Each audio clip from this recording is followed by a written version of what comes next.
নবম শ্রেণীর সকল ছাত্রছাত্রীদের প্রোগ্রেস টিউটোরিয়াল ইউটিউব চ্যানেল এবং ফেসবুক পেজে স্বাগত। আজকের ভিডিওতে সেকেন্ড ইউনিট টেস্টের জন্য ইতিহাস সিলেবাসের অধ্যায়গুলি থেকে বিভিন্ন ধরনের প্রশ্ন উত্তর আলোচনা করছি। কিন্তু তোমরা কে কোন প্রশ্নের উত্তর জানো তা কমেন্ট বক্সে অবশ্যই জানিও। প্রথমে এমসিকিউ আলোচনা করছি। একের দাগের এমসিকিউটি দেখো, কোন নীতি প্রয়োগ করে ভিয়েনা কংগ্রেস বংশানুক্রমিক রাজতন্ত্রকে ফিরিয়ে এনেছিল? শক্তিসাম্য, রাজনৈতিক সাম্য, ন্যায্য অধিকার, ক্ষতিপূরণ।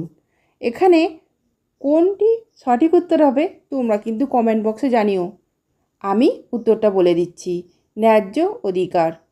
দুয়ের দাগের, কে ভিয়েনা সম্মেলনে মূল নিয়ন্ত্রক ছিলেন? মেটারনিখ, ট্যালিরান্ড, প্রথম আলেকজান্ডার ক্যাসালরি।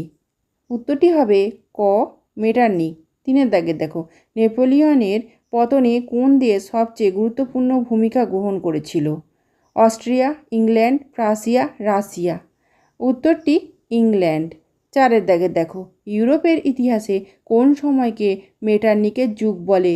1789 থেকে 1800 খ্রিস্টাব্দ, 1800 থেকে 1815 খ্রিস্টাব্দ, 1815 থেকে 1848 খ্রিস্টাব্দ, 1830 থেকে 1848 খ্রিস্টাব্দ।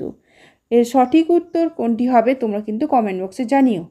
আমি উত্তরটি বলে দিচ্ছি, 1815 থেকে 1848। পরের এমসিকিউটি দেখো, ভিয়েনা সম্মেলনের কী উদ্দেশ্য ছিল?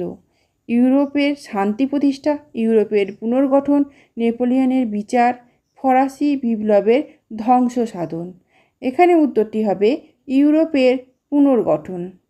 এবারে কিছু সত্য মিথ্যা নির্ণয় আলোচনা করছি। একের দাগের দেখো, ভিয়েনা সম্মেলনে 4 প্রধান ছিল? England, France, Austria, Prussia. উত্তরটি মিথ্যা। দুয়ের দাগের দেখো, ভিয়েনা সম্মেলনের মূল উদ্দেশ্য ছিল ফরাসি বিপ্লবের ধ্বংস করা। উত্তরটি হবে মিথ্যা।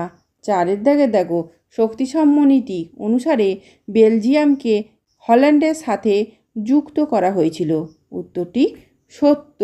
পাঁচের দাগের দেখো, মেটারনিখের পতন অনিবার্য ছিল। উত্তরটি সত্য। আজকের ভিডিও এ পর্যন্ত। ভিডিওটি ভালো লাগলে অবশ্যই লাইক, শেয়ার এবং সাবস্ক্রাইব করো। ধন্যবাদ।